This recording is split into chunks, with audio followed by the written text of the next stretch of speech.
Welcome to the British History Podcast Wrap-Up Show. I'm Ben Joe. I'm Brandon. And today we're reviewing episode 5, season 1. That's our episode 5, season 1 too. So hope you enjoy this episode. Yeah, thank you, Benjo. This is Jamie. He titles all his episodes. This is Island at the Edge of the World, Part 3. Oh, And so last video was part 2, right? Right. So I've got some notes here on these. When Jamie started this 2011, this thing started 13 years ago. I think. So this started in 2011. Yeah. So this started when I was born. That's right. Benjo was born in 2011. I started listening in the summer of 2020, got caught up in about 9 months. Okay. For, at that point, almost 10 years worth of shows, So what is this episode about? So this episode is again dealing with the Romans trying to start invading Britain, right? And early on in the British History Podcast, at the start of the episode, Jamie would tell you all the names that you would need to know for the episode. Doesn't do that so much anymore. Okay. There's a few other things he doesn't do anymore, and we'll talk about that because that's what we are. What was that trivia game that he would do? The pub trivia stuff. Did you write any down for this episode? No, I didn't. Okay. I'll do that for the next one. I'll do that for the next one. But anyway, we talked last episode about Julius Caesar, right? Yeah. One of the most famous people ever. Also, so on the Roman side, you need to know about Julius Caesar. You also need for the Britons, you need to know about Cassivelaunus. Cassivelaunus. Interesting name there. Yeah, he was the leader of the Britons, or at least one of the tribal leaders of Britons. And so we're in the year 54 BCE, before Common Era, and so this is how Julius Caesar. This is how much importance Julius Caesar puts on Britain. He organizes 800 ships, right? Mm-hmm. Warships, and this was to be like Normandy, like in 1944, Normandy, where they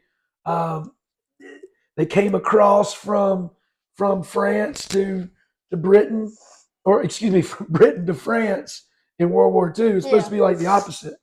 So all this fleet that Julius Caesar was assembling in Gaul, which is current day northern France, this made the British tribes nervous. So there was spying that would go on. When Julius Caesar was assembling all these troops, some of the word of all these troops being assembled for a British invasion got back to Britain and the tribal leaders. So some of those tribal leaders from Britain came over to Gaul to submit before the Romans even came and invaded. So they were like, "Hey, look, we just want to, in case you were thinking about invading, we submit." I don't know. That seems a little cowardice. At least put up some fight, wouldn't you say? Yeah. Morons.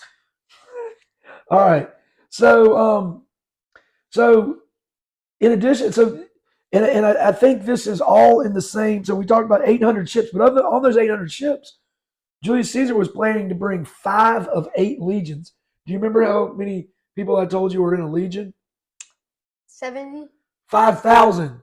5,000. Yeah. I don't remember. Not close at all. I was finna say 14. So good thing I didn't say 14. So that would have been 5 groups of 5,000. Would have been how many troops? 17,000. 5 groups of 5,000. I meant 25,000. 25,000. This was huge.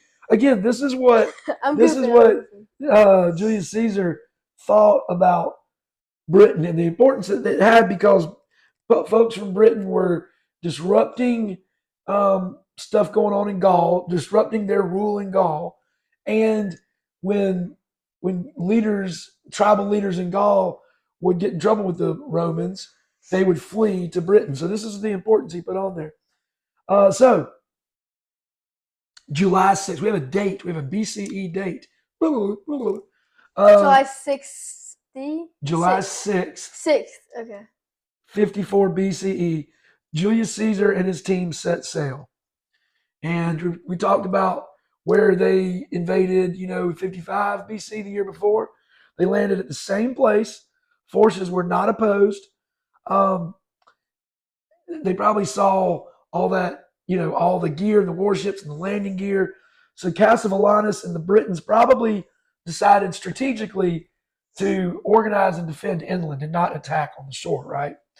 But these legions, one of the themes about this is kind of the back and forth. And I think Jamie wants to give a little hope that there was, that the Britons had a chance of defending and defeating the Romans. But it's back and forth.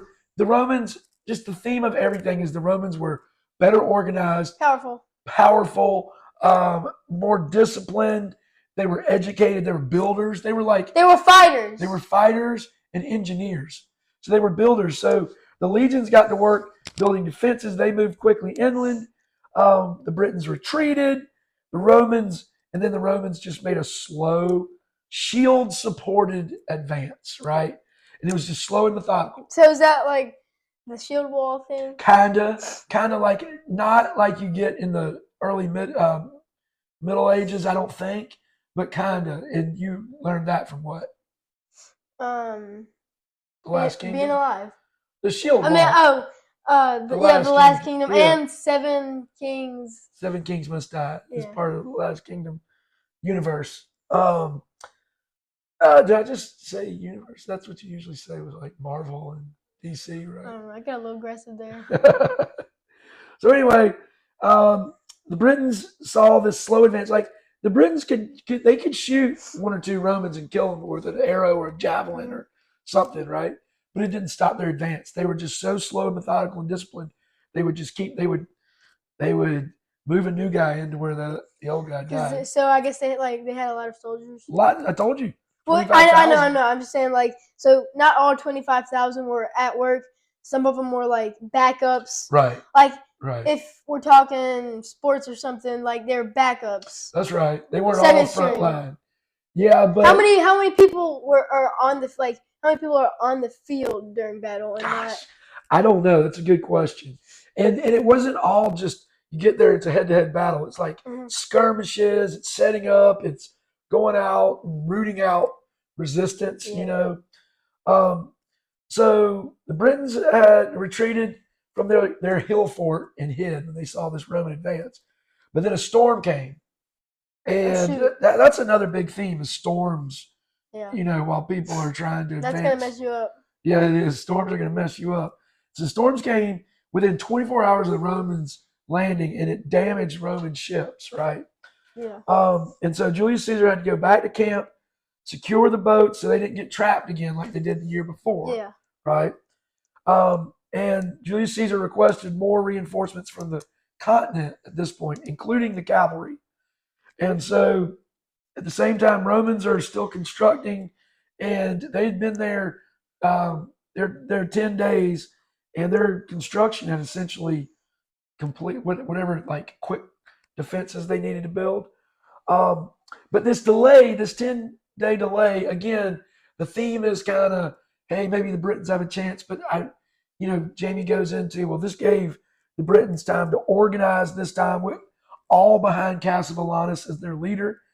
But again, despite the Britons' numbers and on their home territory, the Romans still slowly and methodically defeated them. Britons tried using the home field advantage and their chariot tactics to their advantage, but it didn't work. And at one point, the guerrilla tactics weren't working, so Cassivelaunus decided to kind of ambush the Romans, right, and fight them. So what does ambush mean? I've heard of that. Take them by surprise. Not like, hey, we're going to have a pitched battle right here. Okay, so not like planned or organized or anything, just right out of... Surprise. Surprise, we coming at you, like that. But the Roman cavalry had come over at this point. Yeah. And so the Britons they weren't familiar with I mean, they weren't ready to fight people on horses. Yeah. And so they routed the Britons again. Britons fled. They still sought to disrupt the Romans in any way possible. This is continuing guerrilla warfare. And guerrilla warfare requires support of the villagers, of the common person, right? Yeah. So if the Romans are coming out like, hey, have you seen anybody? And you're just like a town cobbler. Shoot, I ain't trying to be a snitch. But you're probably protected. Okay, well, if would you say if they told them like the wrong thing or something, do you think they would be killed? Probably, but you don't know if they told them the wrong espionage. thing or not, so, yeah. Yeah, we don't know, but I'm sure that took place. Yeah. You know, like throwing them for loops. So anyway, getting back to the leaders of the Britons, we really don't know. Besides archaeology, you know, we have Roman writings now. And I'm not sure where exactly. Or not the Chronicles. When did the Chronicles start? Anglo-Saxon Chronicles start. They're about AD or 500 years from now. Oh, okay. So, way up in AD. Something in my mouth. Really not way up in AD. Anyway, the British leaders, the leader of the Britons, I should say, was Cassivellaunus. The Trinovantes tribe were coming after Cassivellaunus because Cassivellaunus killed their king Emmanuel Tius. Emmanuel Tius? Something like that. Why did they do that? So his son, well, they're rival tribes. And so you don't really think of the Britons as, hey, you came and you're fighting all the Britons. The Britons were divided into lots of little tribes. Yeah. And that's the advantage the Romans had, were large-scale, centralized organization, right? So anyway, Prince Mandubracius was the son of the king of the Trinovantes that Cassivellaunus had killed. So what did he do? Who? He said, "Look, you killed my dad. I'm gonna join forces with the Romans." Oh. Yeah. And so he kind of has the Britons' plans.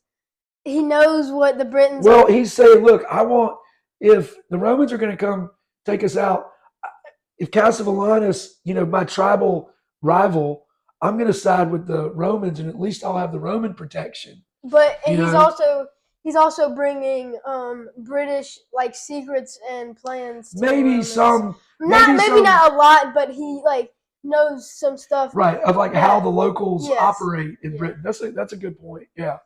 And he got Roman protection, so he could still be like the leader, as long as he paid tribute. We're going to talk about tribute a lot.